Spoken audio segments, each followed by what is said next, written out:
በስመ አብ ወወልድ ወመንፈስ ቅዱስ አሐዱ አምላክ አሜን። የቅዱስ ጳውሎስ ገድል ክፍል 1። አኗኗሩ ጥንት በሌለው፣ አገዛዙ ፍጻሜ በሌለው፣ ለአኳኋኑ ምክንያት በሌለው፣ ለዘመኑ ቁጥርም ልክ መጠን በሌለው በእግዚአብሔር አብ ስም ከእርሱ በተወለደ ዓለም ሳይፈጠር በነበረ ዓለምንም አሳልፎ ከእርሱ ጋር በሚኖር መለኮቱ ከሥጋው ሥጋውም ከመለኮቱ ሳይለይ ከድንግል ማርያም ሥጋን በተዋሃደ በእግዚአብሔር ወልድ ስም ሳይዘገይ ከአብ በሰረጸና በአኗኗሩ በመለወጥ በእግዚአብሔር መንፈስ ቅዱስ ስም በእሪና አንድ አምላክ ነው። በአካል ሦስት በአገዛዝም አንድ ነው። የቅዱስ እግዚአብሔርን ረድኤት አጋዥ በማድረግ በአንደበቱ ትምህርት ቤተ ክርስቲያንን የሚያጣፍጥ አንደበተ ርቱዕ የሆነ እንቅስቃሴው ያማረ የአሕዛብ ሐዋርያ ንስሐ ይገቡ ዘንድ የሚጠራቸው የቅዱስ ጳውሎስን ገድል ለማንበብ እንጀምራለን። ቅዱስ ጳውሎስን በመታሰር በመገረፍ በጉዞ ዘወትር በባሕር መከራ በመቀበል የጌታችን የኢየሱስ ክርስቶስ አገልጋይ ነው። በሥጋውም ዘወትር መከራን ይቀበላል። ቅዱስ ጳውሎስ በትምህርቱ ምንጭነት ምእመናን የሚጠጡት የጥበብ ውሃ ነው። ልዩ በሆነ በልቡና እውቀትም ጥበበኞች ያደርጋቸዋል። መንፈስ ቅዱስንም የተመላ ነው። የቤተ ክርስቲያን ማኅተምም በእጁ ነው። መዓዛውም እንደ ኮላ አያያዛት። ቅዱስ ጳውሎስ የሕግና የሥርዓት መምህር ነው። ምእመናንን ያጽናናቸዋል፣ በትምህርቱም ደስ ያሰኛቸዋል። ጸሎትና በረከቱ ከሁላችን ጋር ይሁን ለዘላለሙ አሜን። ስለ እርሱ በቅዱስ ወንጌል የተናገረው የጌታችን የመድኃኒታችን የኢየሱስ ክርስቶስ ቃል እውነት ነው። ፊተኞች ኋለኞች፣ ኋለኞችም የመጀመሪያዎች ይሆናሉ ይላልና። እግዚአብሔር በቅዱሳኑ ድንቅ ነው። ምርጦቹን ከፍ ያደርጋቸዋል፣ ያከብራቸዋል። አሳዳጅ የነበረ ጳውሎስንም ወደ እርሱ ጠራው፣ አገልጋዩም አደረገው። በእጁም የእውነት ብርሃንን አደለው። የበረከቱን ወንጌል ይሸከም ዘንድም የተገባው አደረገው። ከእርሱ በፊት ከነበሩት ጋርም አስተካከለው። ስለ እርሱም በየአገሩ በአሕዛብና በሕዝብ ፊት ከሰማይ በታች ላሉት በስሜ የሚያስተምር ይህ ነው አለው። የትምህርት ብርሃን በምድር የሚኖሩ የምእመናንን ሁሉ ልቡና የሚያበራ እርሱ ነው። ከጨለማ ወደ ብርሃንም ሳባቸው። ከስህተትም ጌታችን ኢየሱስ ክርስቶስን ቸር አባቱን መንፈስ ቅዱስን ወደ ማመን መለሳቸው። በእውነት ባለመድኃኒት የተባለ እርሱ ነው። በሽታን ሕመምን ሁሉ ፈወሰ። በእርሱ ባደረው የእግዚአብሔር ኃይልም የሥጋንም የነፍስን በሽተኞች አዳነ። በጸሎቱና በምልጃው ዕውራን እንዲያዩ፣ አንካሶች እንዲሄዱ፣ ለምጻሞችም እንዲነጹ፣ ደንቆሮዎችም እንዲሰሙ፣ ዲዳዎችም እንዲናገሩና ሙታን እንዲነሱ ያደረገ እርሱ ነው። ጌታችን አምላካችን ኢየሱስ ክርስቶስ የተገለጠለት ብዙ ጊዜም በግልጥ ያነጋገረው ሰማያዊ ጸጋንም ያደለው እርሱ ነው። በሀገሩ ሁሉ ቋንቋ እስከሚናገር ድረስ አጽናኝ የሆነ የመንፈስ ቅዱስን ጸጋ አሳደረበት። በእግዚአብሔር ሥልጣን ካልሆነ በቀር ሊያደርጉት በማይቻል ታምራት የጥበበኞች ጥበባቸውን የሚያስንቅ ጥበብን ገለጠለት። የነቢያትን መጻሕፍት አስተማረ። በየቦታውም ሁሉ የትርጓሜን ምስጢር ገለጠ። የምድራውያኑን ሕሊና አስተሳሰብ ወደ መንግሥተ ሰማያት እስኪመለስ ድረስ ከሁሉ ጋር እንደ ሁሉ ሆነ። እስከ ሦስተኛው ሰማይ ያረገ፣ ስለ ንጽሕናው፣ ስለ ድንግልናው፣ ስለ ተጋድሎው፣ ስለ አገልግሎቱ የክርስቶስን ረቂቅ የሆኑ ምስጢራትን ያየ እርሱ ነው። ስለዚህ ተግባራቱም እግዚአብሔር መረጠው። መንግሥተ ሰማይ የምታስገባ ወንጌሉን እንዲያስተምርም አደረገው። የክርስቶስን መከራ መስቀል የተሸከመ እርሱ ነው። በክፉዎች አይሁድ በሚያገኘው ክፉ ስቃይ ዘወትር ይሰቃይ ነበር። እርሱ በእኔ ምክንያት የክርስቶስ ትምህርት ይጸና ዘንድ በመከራዬ እጸናለሁ እመካለሁ ይል ነበርና። ከመልካም ተጋድሎ በኋላም የጽድቅን አክሊል ተቀዳጀ። የገዢው ሥልጣንም አምላካዊ በሆነ ቅዱስ ወንጌል ትምህርት በትምህርት ወጥመድነት ይጠመድ ዘንድ ይገባል። ሁሉንም ወደ ዕረፍት ቦታ ይስባል። ዘላለማዊ ሕይወት ወዳለበት ወደ ደስታ ቦታም ይስባል። የዚህን የተመረጠ የተከበረ ስለ ሁሉም የሚማልድ በቅዱሳን ዘንድ ታላቅ የሆነ ስለ እውነት የሚያስተምር የቅዱስ ጳውሎስን በዓል ታከብሩ ዘንድ ጸጋው ወደዚህች ቤተ ክርስቲያን የጠራችሁ የክርስቶስ ወዳጆች አሕዛብ ሆይ ዛሬ ስሙ። መምህር ነው። እግዚአብሔር በክህነት ዘውድ በመላእክት አክሊል ያከበረው እርሱ ነው። ከገድሉ ትንሽ ነግራችሁ ዘንድ በፍጹም ልቡናችሁ አድምጡ። እግዚአብሔር ለአገልግሎት በጠራውና የጸጋውን ወንጌል ይሰብክ ዘንድ በሾመው ጊዜ ከተጋድሎው ትንሽ ነግራችሁ ዘንድ በእዝነ ልቦናችሁ ከህሊናችሁ ስሙ። ወዳጆቼ ሆይ ንጹሕና የተመረጠ የቅዱስ ጳውሎስ ዜናም እንዲህ ነው። እርሱ ከአብርሃም ዘር ከእስራኤል ልጆችና ዕብራውያን ወገን ከሆነው ከዕብራዊው ከብንያም ወገን ነው። በኦሪት የሕግ ትምህርትም መጻሕፍትን የሚያውቅ ነበር። የኪልቅያ ክፍል በምትሆን በጠርሴስም ተወለደ። በዚያም አደገ። ፍጹም መልከ መልካም ጎልማሳም ሆነ። ተክለ ቁመናው ያማረ ነው። ቅላቱም ንጹሕ እንደሆነ እንደ ሮማን ቅርፍት ነው። ፊቱ ታላቅ ነው። አፍንጫው ረጅም፣ ዓይኖቹ የተኳሉ ናቸው። ጉንጮቹ እንደ ጽጌረዳ ናቸው። በጽሕም የተከበበ ነው። በታላቁ ካህን በፈሪሳዊው በገማልያል ዘንድም በትምህርትና በመልካም አስተዳደግ አደገ። ይገድሏቸው ዘንድ እስከሚዋሹ ድረስ ከሐዋርያት ጋር አንድ በመሆን አይሁድን የከለከለ የኦሪት መምህር ነው። ዘመዶችም ስሙን ሳውል ብለው ጠሩት። ይህ ስምም ዕብራይስጥ ነው። ትርጓሜውም የታወቀ ስጦታ ማለት ነው፣ እግዚአብሔር ሰጥቶታልና። ሉቃስም በግብረ ሐዋርያት እርሱን ሳይጠራ ዝም አላለም። ገዢውን ያስተው ዘንድ የወደደውን ጠንቋይ እስከሚያሳውረው ድረስ ሳውል ብሎ ጠራው። ሉቃስ ጳውሎስ ሲለውም የጳውሎስ ትርጓሜ ወደ ሃይማኖት የሚመራ ማለት ነው። ከማመኑ በፊትም በኦሪት ሕግ ካህን ነበር። እርሱም ከነቀፋ የራቀ በሕግ እውነት ውስጥ ነበር። በአባቶቹ ሕግም ፈጽሞ የተካነ ነው። ለኦሪት ሕግም ቀናተኛ ነበር። ለእግዚአብሔር ምእመናንም ጠላት ነበር። በጉልምስና ወቅትም የጌታችን የኢየሱስ ክርስቶስን ስም ይቃወም ነበር። የሃይማኖት ሰዎችንም ያሰቃይ ነበር። በምእመናን ቤት ይገባ ነበር። ወንዶችንም ሴቶችንም እየሳበ ወደ እስር ቤት ይጨምራቸው ነበር። መልካም የሆነች አዳኝ ጥሪ ከተገለጠችለት በኋላም ዓመት ያህል ሰውን ይጣላ ነበር። ስለ እነርሱም በታላቅ ተጋድሎ ይተጋ ነበር። እስኪደክምና የሰባቱ ዲያቆናት አለቃ ከ72 አርድእት አንዱ የሆነ የእስጢፋኖስ ደም መፍሰስ እስኪመለከት ድረስም የሚወግሩትን ሰዎች ልብስ ይጠብቅ ነበር። በገዳዮቹ ፈቃድም ተስማማ። ከጸሐፍት በኢየሩሳሌም ከሚኖሩ የአይሁድ ካህናት ሊቃውንት በደማስቆ ማኅበራት ዘንድ እንዲረዱት በዚያች መንገድ የሚያልፉትን እንዲያስር ከተከበረው መቅደስ እንዲያሳድዳቸውም ተሾመ። ሐዋርያትን በመጀመሪያ የሃይማኖትን ሁኔታ እንዲህ መጋደሉን እስከ ሀገር ጫፍ ድረስ መድረሱን ጻፉ። ወንጌላዊ ሉቃስም ግብረ ሐዋርያት በተባለው መጽሐፉ በኋላ ሰማዕት እስከሚሆንበት ጊዜ ያለውን ስለርሱ ጻፈ። ወንጌላዊ ሉቃስም ተናገረ። ይህ ሳውል በክርስቶስ የሚያምኑትን ሁሉ ከኢየሩሳሌም እስከ ሩቅ ሀገር ድረስ ያስወግድ ዘንድ ከሊቃነ ካህናት ሥልጣንን ተቀበለ። ከቅዱሳንም ብዙዎችን ወደ እስር ቤት አስገባ።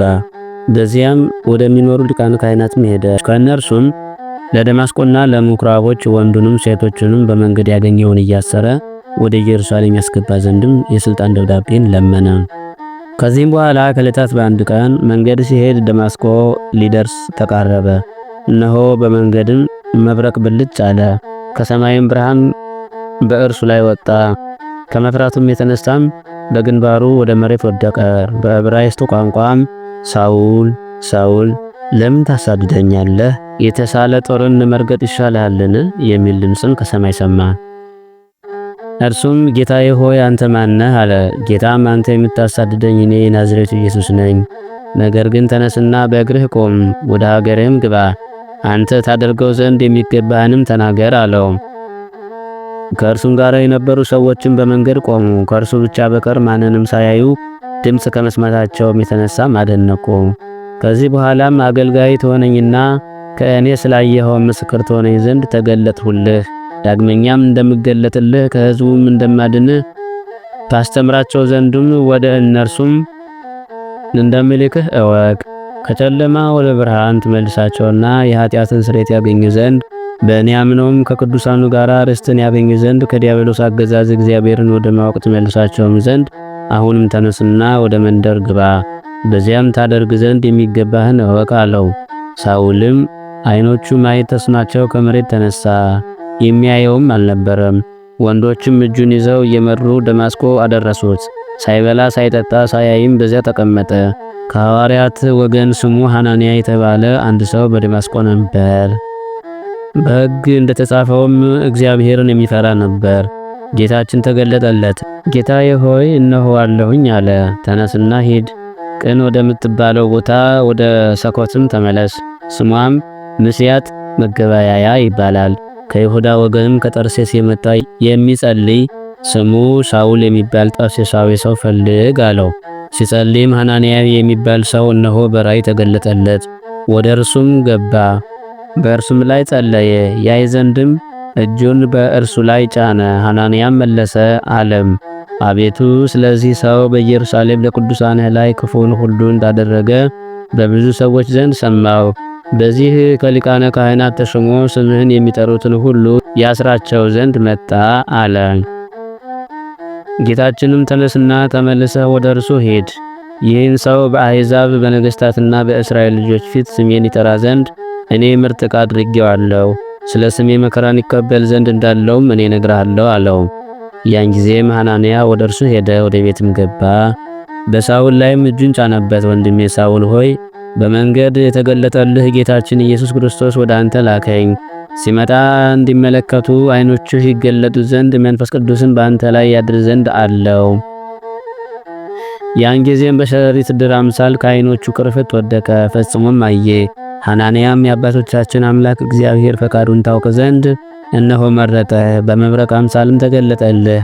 ባየኸውም በሰማኸውም ነገር በሰው ሁሉ ፊት ምስክር ትሆነው ዘንድን የአንደበቱን ድምፅ አሰማ። ተነስ ተጠመቅና ከኃጢአትህ ተለይ፣ ስሙን እወቅ አለው። ያን ጊዜም ተጠመቀ፣ ምግብም ተቀብሎ ተመገበና ኃይልን አገኘ። ከሐዋርያት ጋርም በደማስቆ ለትንሽ ጊዜ ቆየ። ይህ የሕያው እግዚአብሔር ልጅ ኢየሱስ ክርስቶስ ነው እያለም በጌታችን በኢየሱስ ክርስቶስ ስም አስተማረ። የሰሙት ሁሉም አደነቁ፣ በልቡናው ተደመሙ። በኢየሩሳሌም በዚህ ስም የሚያምኑትን የገደላቸው አይደለምን? ወደዚህ የመጣው ሲያስራቸውና ወደ ካህናት አለቆች ይወስዳቸው ዘንድስ አይደለምን? አሉ። ሳውል ግን በደማስቆ የሚኖሩ አይሁድን ይበረታታባቸው፣ ድል ያደርጋቸውና ክርስቶስ አዳኝ እንደሆነም ያስረዳቸው ነበር። ከጥቂት ቀን በኋላም አይሁድ ይገድሉት ዘንድ ተማከሩ። የአይሁድን ምክር ለሳውል ነገሩት። በቀንም በሌሊትም ይጠብቁ ነበር፣ ይገድሉት ዘንድም ስለ እርሱ ይተጉ ነበር። ደቀ መዛሙርቱም ወሰዱት፣ በጠባብ በርም በቅርጫት አወረዱት። ኢየሩሳሌም ደርሶም በቤተ መቅደስ ጸለየ። ሲጸልይም ተደሞ እንቅልፍ መጣበት። ጌታችንም ተገለጠለት። ከኢየሩሳሌም ፈጥነህ ውጣ፣ ስለ እኔ የምትመሰክረው ምስክርነት አይቀበሉምና አለው። ሳውልም ጌታዬ ሆይ እነርሱ ያውቃሉ፣ እኔ በየምኩራቡ በአንተ የሚያምኑትን አስርና እገርፍ ነበርና የምስክርህ የእስጢፋኖስን ደም ሲያፈሱም ልቡናዬ እየተደሰተ ቁሜ ነበር፣ የገዳዮችን ልብስም እጠብቅ ነበር አለው። ጌታችንም እኔ በሩቅ ወዳሉ አሕዛብ እልክሃለሁና ሂድ አለው። የዩናናውያን ቃልን የሚያውቁትን ይመራመራቸው ነበር። ሊገድሉትም አልወደዱም። ደቀ መዛሙርት ባወቁ ጊዜም ወደ ቂሳርያ ወሰዱት፣ ወደ ጠርሴስም ላኩት። ኢየሩሳሌም በደረሰ ጊዜ ሐዋርያትን አገኛቸው፣ የሚያሰቃያቸውም መሰላቸው። ባዩት ጊዜ ሁሉም ሳውልን ፈሩት። ወደ ሐዋርያት እንደተመለሰ አላወቁም፣ አላመኑትምም። በርናባስም ይዞ ወደ ሐዋርያት ወሰደው። ጌታችን እንደተገለጠለት እንዳስተማረውም ስለ እርሱ አስረዳቸው። በደማስቆ ሳለ በመንገድ እንደታየው እንዳነጋገረውና በደማስቆም በጌታችን በኢየሱስ ክርስቶስ ስም እንዳስተማረ ነገራቸው። ከእርሱ ጋር በኢየሩሳሌም እያለም በጌታችን በኢየሱስ ክርስቶስ ስም ያስተምር ነበር። የማያምኑትንም ይወቅሳቸው ነበር። ዳግመኛም ሊገድሉትም ፈለጉ። ወንድሞቹም አውቀው በሌሊት አስወጥተው ወደ ቂሳርያ ወሰዱት፣ ወደ ጠርሴስም ላኩት። በዚያም በእግዚአብሔር ስም ሲያስተምር ኖረ። የይሁዳ የገሊላና የሰማርያ ምዕመናንም ሁሉ በሰላም ኖሩ፣ ዳኑ። በእግዚአብሔር መንገድም ሄዱ፣ በመንፈስ ቅዱስ ትምህርትም በዙ። ከዚህ በኋላም በርናባስ እርሱን ፈልጎ ወደ እርሱ ሄደ። ባገኘው ጊዜም ወደ እርሱ አመጣው። ለአንድ ዓመትም ከእርሱ ጋር ወደ አንጾኪያ ወሰደው። ብዙዎችንም አስተማራቸው፣ ክርስቲያንም ሆኑ። ከዚህ በኋላም ሳውልና በርናባስ መልእክታቸውን ፈጽመው ሐዋርያት ወዳሉበት ወደ ኢየሩሳሌም ተመለሱ። ማርቆስ የተባለ ዮሐንስንም ከእነርሱ ጋር ወሰዱት። ነቢያቱ ሊቃውንቱ ባሉበት በአንጾኪያ ቤተክርስቲያንም ኖሩ። በርናባስ፣ ኔጌር የተባለ ስምዖንም በዚያ ነበሩ። የቀሬኑ ሰው ሊክዮስ ንጉሥ ሄሮድስን ያሳደገችው ልጅ ምናሄ ሳውልም በዚያ ነበሩ። እነርሱም ለእግዚአብሔር ይገዙ ነበር፣ ይጸልዩም ነበር። መንፈስ ቅዱስም ወንድሞችን እንዲህ አላቸው፣ ሳውልንና በርናባስን ለጠራኋቸው ለአገልግሎት ለዩልኝ። ያን ጊዜም ጾሙ፣ ጸለዩ፣ እጃቸውንም ጫኑባቸው። በአይሁድ ምኩራቦች በኢየሱስ ክርስቶስ ስም ያስተምሩ ዘንድ ላኳቸው። በመንፈስ ቅዱስ ፈቃድ ከተላኩ በኋላም በደሴቶቹ ሁሉ ተመላለሱ። ወደ ሴሌውንቅያም ወረዱ። ከዚያም ወደ ቀጵሮስ ሄዱ። ወደ ሲልምናም ገቡ። በውስጧም አስተማሩ። ለእስራኤል ሕዝቦችም የእግዚአብሔርን ቃል ተናገሩ። በደሴቶቹ ሁሉ በሚመላለስበት ጊዜ ማርቆስ የተባለ ወንጌላዊ ዮሐንስ እያገለገላቸው ከእርሱ ጋር ነበር። ሁሉንም ደሴቶች ዙረው ስሟ ያፍስ ከተባለችው ሀገር ደረሱ። ይህችውም ጻፋ ናት። በዚያም ነቢዩን የሚያሳብል አይሁዳዊ የሆነ መጻተኛ ሰው አገኙ። እርሱም ገዢ ነው። ስሙም በርያሳ ይባላል። እርሱም በርያሱስ ነው። በገዢው ዘንድም ሰርግዮስ የተባለ ሰው ነበር። የያፋስን ገዢም ጳውሎስ የሚሉት ጥበበኛ ሰው አለ አለው። ገዢውም ላከ። ሳውልና በርናባስንም ጠራቸው። የእግዚአብሔርን ቃል ከእነርሱ ይሰማ ዘንድ ወደደ። ኤልማስ የተባለው ምታተኛ ሰውም ተከራከራቸው። እንዳያምኑም ሊመልሰውና ሊከለክለው ወደደ። ሐዋርያው ጳውሎስም ነበር። እነሆም መንፈስ ቅዱስ በሳውል ላይ አደረ። ይህም ጳውሎስ ነው። ተመለከተውም፣ አለውም በኃጢአት በአመፅ የጠገብ የሰይጣን ውላጅ የጽድቅ ጠላት እንቢ አልህን? የቀና የእግዚአብሔርን መንገድ ተውህን? ታገስ፣ በቀናው የጽድቅ መንገድ ሂድ። አሁንም እልሃለሁ፣ እነሆ የእግዚአብሔር ልጅ ፍርድ በአንተ ላይ ትሆናለች። ትታወራለህ፣ እስከ ዕድሜ ልክህ ፀሐይን አታይም አለው። ያን ጊዜም ታወረ፣ ዓይኖቹም ማየት ተሳናቸው። የሚመራውም ፈለገ። የያፋስ ገዢም የሆነውን ነገር ተመልክቶ ደነገጠ፣ አደነቀም፣ በእግዚአብሔርም አመነ። ከዚህ በኋላም ጳውሎስና በርናባስ ከያፋስ ወደ ባህሩ ሄዱ። የጵንፍልያ ክፍል ወደምትሆን ወደ ጴርጌንም ደረሱ። ዮሐንስም ተለያቸው፣ ኢየሩሳሌምም ተመለሰ። ሐዋርያቱ ጳውሎስና በርናባስ ከእርሷ ወዳለበት ባህር ሄዱ። ቃምቶሊያ ወደ ተባለች ሀገር ምንጭም ደረሱ። ፍርጋን አልፈው የቢስድያ ሀገር ወደምትሆን አንጾኪያ ደረሱ። ወደ ቤተ ክርስቲያንም ገቡ። በዚያ ዕለትም ከዚያ ተቀመጡ። ኦሪትና ነቢያትን ካነበቡ በኋላም ሊቃነ ካህናቱን ወደ እነርሱ ላኩ። እናንተ ወንድሞቻችን ሆይ ከእናንተ መካከል መልካም ነገርን መናገር የሚችል ካለ ለሕዝብ ይናገር አሏቸው። ጳውሎስም ተነሳ፣ በዚያም በጌታችን በእግዚአብሔር ስም አስተማረ።